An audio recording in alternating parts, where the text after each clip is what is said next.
Hi, welcome to the Building a Healthier Edmonton podcast. Today I am with Wanda Chevrette of Psychology or Rediscover Psychology Services. Wanda, welcome to the show. Hi, thank you very much. So Wanda, why don't you tell us a little bit about your backstory and really what drove you to become a psychologist? So I've been a registered psychologist for probably 3 years. However, my story really started many, many years ago when I was in the military. So I was in the military for approximately 12 years. And through that process, I got really interested in psychology. Just really a lot of my colleagues were coming back from overseas, seeing the effects of PTSD, and more the PTSD and how it affected the family members, because I would work with a lot of their family members.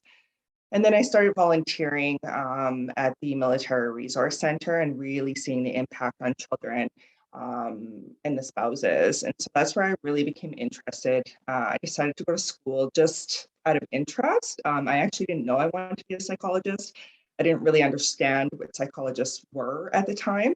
But the more involved I got, I think it was after my degree, my undergrad, I decided, okay, well, what am I going to do with this now that I have all this knowledge? And so that's where I decided, okay, I just might as well take my master's and go ahead and so then I pursued that route. Wow, I'm sure that's quite a story that you just unpacked there, and that could be expanded into a book probably. How long were you in the military for?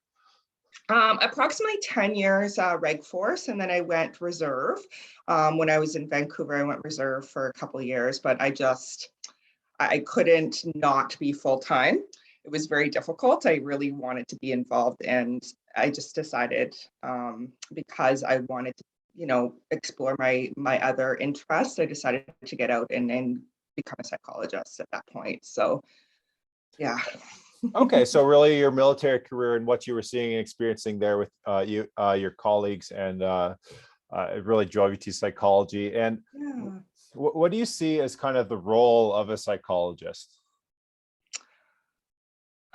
Really, what I feel my role as a psychologist is really to join on the client's journey.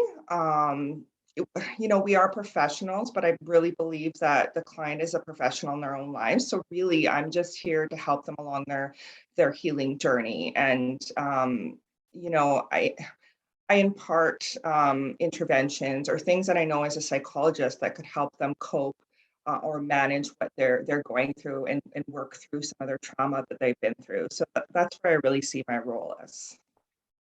Okay, kind of guiding them through understanding like what they're going through and giving them Yeah, strategies to kind of work through that. yeah. Okay. And how would someone know if they should really see a psychologist? We all go through our own stuff.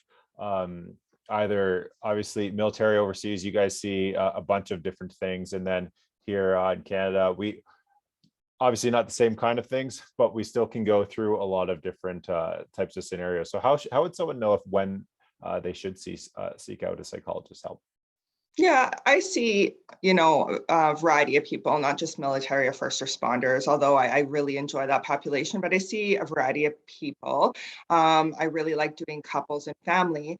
But when I think, well, of course, I think everybody should have a psychologist. Of course, I am a psychologist, and I just feel that we need them, even if you're looking for growth and wellness, just to, do maintenance. Actually, I had a client the other day say, you know what, we look after our physical health. We go every year or whatever and see a doctor, we see a chiropractor, we see whatever, whoever, but we never actually stop to consider, seeing a mental health professional and just checking in. So I always say, just check in. As you would any, maintenance. But if you're feeling that, especially like when weather changes, if you're feeling a dip in your mood, if you're having issues with your spouse, for instance, or family is starting to wear on you, I do recommend that you see a professional. They can give you an outside perspective that you're not getting in your situation. So there's multiple reasons why you should see a psychologist or a mental health professional. Okay. And for these different types of reasons, are there different types of psychologists or areas of focus, or is it just like one type of uh Mm, So usually we are generalists. We kind of dabble with depression or anxiety or PTSD.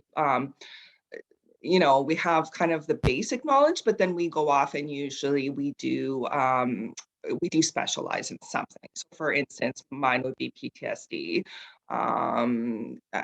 anxiety, which is, often accompanied by PTSD, couples therapy, family therapy. So it all kind of depends on what you want to look for. Is if you are having difficulties in one area, maybe seek somebody that has the extra training in that one area, because they're going to know more. They're not so broad. They've actually specifically looked at that particular issue, and so they're probably more equipped to kind of to help you through that. Okay. There's specialized training that you're taking to kind of specialize in those different areas. I assume like medical doctors or chiropractors, etc. Yeah, exactly. Yeah. Okay.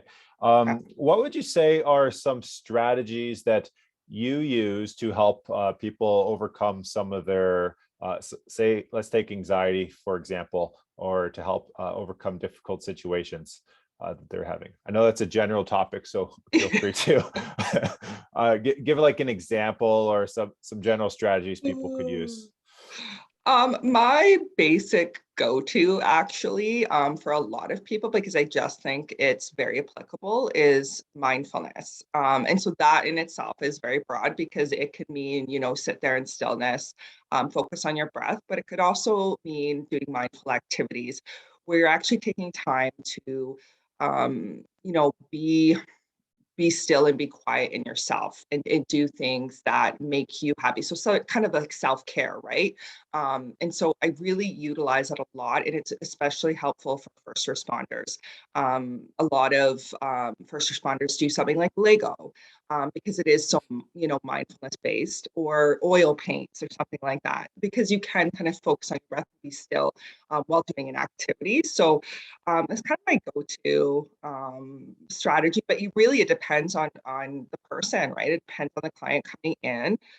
Mindfulness doesn't work for everybody, so I do have like a toolbox full of strategies, muscle relaxation, things like that, or just building on your relationship, conflict resolution. It all depends. But yeah, we generally have like a toolbox full of skills and tricks. I also do EMDR, which is quite beneficial. So oftentimes, actually, that's where I'll go, is processing through EMDR, resourcing through EMDR, which is What is eye movement desensitization reprocessing therapy. Okay? Could you briefly describe that? Yeah, so really what you would see as the kind of layperson would be, follow my fingers. And what it's doing is it's going into your neural pathways, your neural networks, looking for adaptive information.